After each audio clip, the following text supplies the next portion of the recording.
এবার একটু শুনবো যে রাসূলুল্লাহ সাল্লাল্লাহু আলাইহি ওয়াসাল্লাম কদরের রাতগুলোতে কি কি ইবাদত করতেন। আমি খুঁজে 5টা আমলের কথা পেয়েছি বিশেষভাবে, কমন যে আমলগুলো সেগুলো তো ছিলই, বিশেষভাবে 5টা কাজ রাসূল সাল্লাল্লাহু আলাইহি ওয়াসাল্লাম এই কদরের রাতে করতেন। 1 নম্বর কাজ হচ্ছে তিনি সারা রাত জেগে ইবাদত করতেন এবং পরিবারের লোকদেরকে ঘুমোতে দিতেন না, উঠিয়ে দিতেন। বছরের অন্য কোনো সময়ে সারা রাত জেগে ইবাদত করার কোনো নজির রাসূল সাল্লাল্লাহু আলাইহি ওয়াসাল্লামের জীবনে ছিল না। সব রাতে ঘুমাতেন। আম্মা জান আয়েশা রাদিয়াল্লাহু তাআলা আনহা বলেন, ইযা দাখালাল আশরু আহিয়াল লাইলা ওয়া আইখাযা আহলা ওয়া জাদ্দা ওয়া শাদ্দাল মিযজার। রমাদানের শেষ দশক যখন আসতো রাসূল সাল্লাল্লাহু আলাইহি ওয়াসাল্লাম সারা রাত জেগে ইবাদত করতেন। পরিবারের সদস্যদেরকে জাগিয়ে তুলতেন, স্ত্রীদের ঘুমাতে দিতেন না, জাগিয়ে তুলতেন। ফাতেমা রাদিয়াল্লাহু তাআলা আনহার ঘর পাশেই ছিল, তাদেরকে যে জাগাতেন এবং নিজে সারা রাত ইবাদত করতেনই।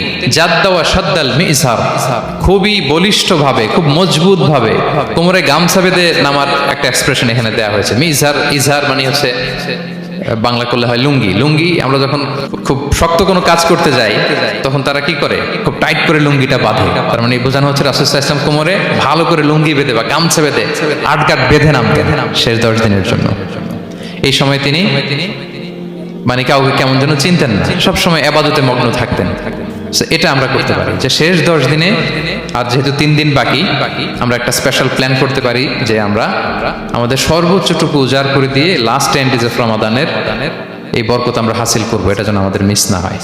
তাহলে এটা আমরা একটা পেলাম। 2 নম্বর হচ্ছে ইতিকাফ করা। রাসূলুল্লাহ সাল্লাল্লাহু আলাইহি ওয়াসাল্লাম রমাদানের শেষ 10 দিন ইতিকাফ করতেন। আমাদের আয়েশা রাদিয়াল্লাহু তাআলা আনহা বলেন, কানা ইয়াতাকিফুল আশরাল আওয়াখির মিন রমাদান। রমাদানের শেষ দশকে তিনি ইতিকাফ করতেন। হাত্তা তাওয়াফাহুল্লাহ, ওনার ইন্তেকালের আগ পর্যন্ত এই অভ্যাসটাই তিনি জারি রেখেছেন। সুম্মা আতাকাফা আজওয়াজুহু মিন বা'দি, তারপরে ওনার স্ত্রীরা ইতিকাফ করেছেন। আরেক বর্ণনায় এসেছে ইয়াতাকিফু কুল্লা রমাদান 10 আইয়াম, প্রতি রমাদানে তিনি 10 দিন ইতিকাফ করেছেন। কিন্তু যেই বছর তিনি ইন্তেকাল করবেন সে বছর তিনি 20 দিন ইতিকাফ করেছিলেন। প্রতি রমাদানে 10 দিন, আর যে বছর ইন্তেকাল করবেন সে বছর কয় দিন? 20 দিন তিনি ইতিকাফ করেছিলেন মসজিদে নববীতে। তাহলে আমরা এই রমাদানের শেষ দশকে এটা করতে পারি। 2 নম্বর পয়েন্ট হচ্ছে ইতিকাফ করা। আমরা যেন ইতিকাফ করার চেষ্টা করি। ইতিকাফ করতে না পারলে শেষ দশকের রাতগুলো যেন মসজিদে কাটানোর চেষ্টা করি, তা না পারলেও বাসায় যেন এই রাতগুলো আমরা মিস না করি। বিশেষ করে সেন্ট্রাল মস্কে তো অসাধারণ পরিবেশ, এটা হাইলি রেকমেন্ডেড। ইফ পসিবল আপনারা আসবেন, এখানে ইবাদতের চমৎকার পরিবেশ থাকে।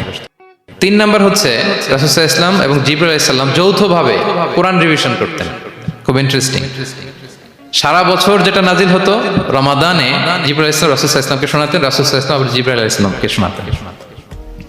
সহিহ বুখারীর বর্ণনা, কানা জিবরিলু ইয়ালকাহু ফি কুল্লি লাইলাতিন মিন রমাদান ফায়ুদারিসুল কুরআন। প্রতি রমাদানের প্রতি রাতে এসে রাসূল সাল্লাল্লাহু আলাইহি ওয়াসাল্লামের সাথে কোরআন মুদারাসা করতেন।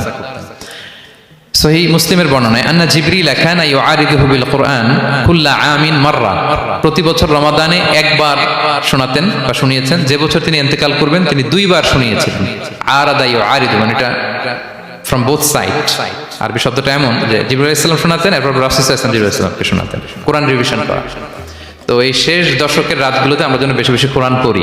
কোরআন তেলাওয়াত, কোরআনিক রিসাইটেশন হতে পারে, কোরআনের অর্থ পড়া হতে পারে, তাদাব্বুরে কোরআন হতে পারে, কোরআনের হালাকায় জয়েন করা হতে পারে। ইন ইটস এনি ফর্ম আমরা যেন কোরআনের সাথে অ্যাটাচমেন্টটা বাড়াই লাস্ট 10 ডেজ অফ রমাদানে। 4 নম্বর কিয়ামুল লাইল করা। রাসূল সাল্লাল্লাহু আলাইহি ওয়াসাল্লাম কিয়ামুল লাইল করতেন এবং কিয়ামুল লাইল শব্দটাকে রাসূল সাল্লাল্লাহু আলাইহি ওয়াসাল্লাম কদরের সাথে জুড়ে দিয়েছেন। সহিহ বুখারীর বর্ণনায় তিনি বলেছেন, মান কামা লাইলাতাল কদরি ঈমানা ওয়া ইহতিসাবা গুফিরা লাহু মা তাকাদ্দামা মিন যামবি। কদরের রাতে যে কিয়ামুল লাইল করে বিশ্বাস নিয়ে এবং নাজাতের প্রত্যাশা নিয়ে, তার পূর্বের সমস্ত গুনাহ আল্লাহ তাআলা ক্ষমা করে দিবেন। তাহলে কিয়ামুল লাইলটা রাসূল সাল্লাল্লাহু আলাইহি ওয়াসাল্লাম বিশেষভাবে কদরের রাতের সাথে সম্পৃক্ত করেছেন। আমরা যেন প্রতি রাতে কিয়ামুল লাইল করি, লম্বা সময় যেন দাঁড়িয়ে থাকি, লম্বা সময় কোরআনিক রিসাইটেশন করি দাঁড়িয়ে থেকে, লম্বা সময় রুকু, লম্বা সময় সিজদা, স্পেশালি সিজদা। আকরাবু মা ইয়াকুনুল আবদু মির রাব্বিহি ওয়া হুয়া সাজিদ ফাআকসিরু ফিহি দুআ। বান্দা যখন সিজদায় থাকে আল্লাহ সবচেয়ে কাছে থাকে। তো আমরা তো আল্লাহর সবচেয়ে কাছে যেতে চাই এই ক্রিম টাইমটাতে, কি বলেন?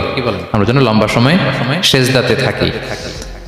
কিন্তু আমাদের অনেকের যেটা হয়, নামাজে তাড়াহুড়ো, অনেকের সব ব্যস্ততা যখন নামাজে দাঁড়াই এরকম হয়ে যায়।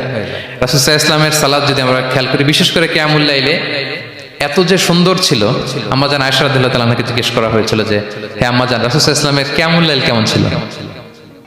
কিভাবে কিয়ামুল লাইল করতেন? আম্মা জান আয়েশা দেখেন ওনার এক্সপ্রেশনটা কত সুন্দর। তিনি বলেছেন ফালা তাসআল আন হুসনিহিন্না ওয়া তুলিহিন্না। রাসূল সাল্লাল্লাহু আলাইহি ওয়াসাল্লামের কিয়াম যে কত সুন্দর ছিল, কত লম্বা ছিল, আমায় জিজ্ঞেস করুন, আমি বলতে পারবো না।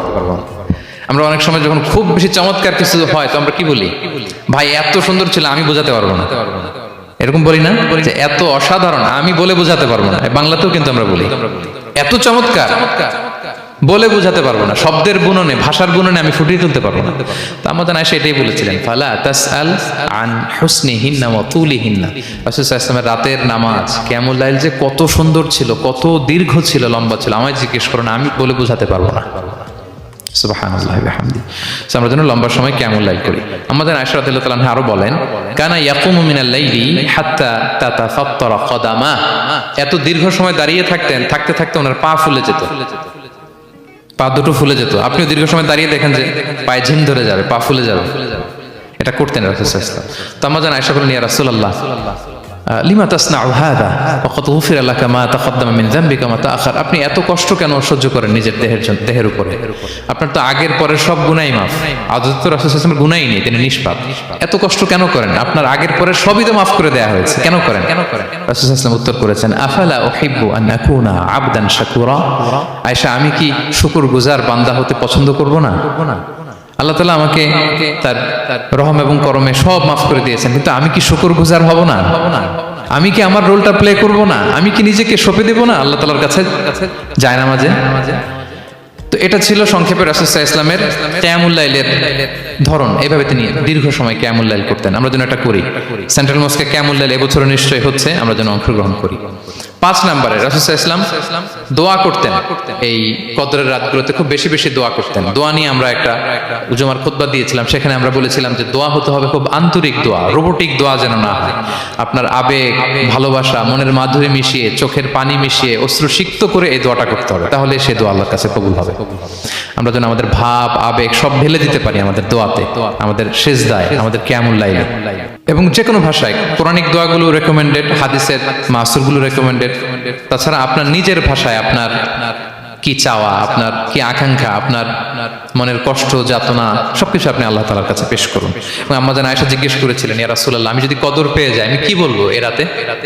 মা আদউ, কি দোয়া করব? রাসূল সাল্লাল্লাহু আলাইহি ওয়াসাল্লাম বললেন তাকুলিন, আয়েশা তুমি বলবে আল্লাহুম্মা ইন্নাকা আফুউন তুহিব্বুল আফওয়া ফাআফু আন্নি। আয়েশা তুমি যদি কদরের রাত পেয়ে যাও এটা বলবে, হে আল্লাহ আপনি ক্ষমাশীল, আল্লাহ আপনি ক্ষমাকে পছন্দ করেন, আল্লাহ তাই আপনি আমায় ক্ষমা করেন। হে আল্লাহ আপনি ক্ষমাশীল, আপনি ক্ষমাকে পছন্দ করেন, আল্লাহ আপনি আমাকে ক্ষমা করেন। এই দোয়াটা আমরা যেন বেশি বেশি করি। আমার সাথে সাথে সবাই একটু পড়ুন মেহেরবানি করে। আল্লাহুম্মা ইন্নাকা আফুউন তুহিব্বুল আফওয়া ফাআফু আন্নি। আল্লাহুম্মা ইন্নাকা আফুউন তুহিব্বুল আফওয়া ফাআফু আন্নি। হে আল্লাহ আপনি ক্ষমাশীল, আপনি ক্ষমা করাকে পছন্দ করেন, আল্লাহ আমাকে ক্ষমা করেন। আমরা আমাদের নিজেদের ভাষায় অনেক দোয়া করতে পারবো, কিন্তু রাসূল সাল্লাল্লাহু আলাইহি ওয়াসাল্লামের শেখানো দোয়াগুলো এটা হচ্ছে মানে very precise in wording but comprehensive in meaning. এটার অর্থ, এটার আবেদন এটা অনেক বেশি। আমি অনেক 10টা-20টা বাক্য বলে এত সুন্দর কথা মিলাতে পারবো না। রাসূল সাল্লাল্লাহু আলাইহি ওয়াসাল্লাম যেটা শিখিয়ে দিয়েছেন, আগে আল্লাহর প্রশংসা করলাম, আল্লাহ আপনি ক্ষমাশীল, আবারও প্রশংসা, আল্লাহ আপনি তো ক্ষমা করাকে পছন্দ করেন। যেটা আপনি পছন্দ করেন না ওইটা তো চাচ্ছি না, যেটা আপনার পছন্দ, যেটা আপনি করতে ভালোবাসেন, গাফিরিয যামবি ওয়া কাবিলিত তাওব, আপনি ক্ষমা করাকে পছন্দ করেন, তওবা কবুলকে আপনি পছন্দ করেন, তো সেটাই তো চাচ্ছি আপনার কাছে, আপনি আমার তওবা কবুল করুন, আল্লাহ আপনি আমাকে ক্ষমা করুন। এই দোয়াটা প্রত্যেক রাতে যেন আমরা